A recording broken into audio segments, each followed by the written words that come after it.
بايلر، عيدكم مبارك وعسى كل أيامكم سعادة.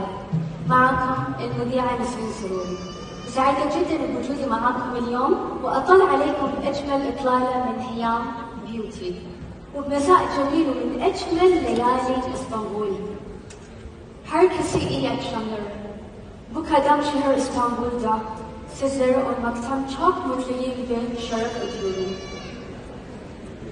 ليلة فاتنة جدا تكسوها نغمات الفرقة الموسيقية بقيادة المايسترو الذي استطاع أن يضع بصمة خاصة له الموسيقار مدحت خميس.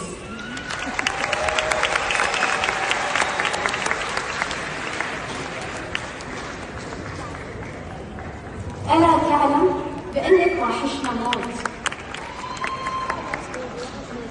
وكل مشاعرنا تناديك، واسطنبول تنتظر صوتك وإحساسك وتردد آخ قلبي، وتوقع لك عقد محبة واشتياق، ويذبحنا بانتظارك الصعب يهزنا الشوق. كل من هنا عطشان وينتظر يرتوي من إحساسك. نرحب في برنس الأغنية العربية ونقول له إذا تقدر على المطلوب بادر، الفنان ماجد المهندس.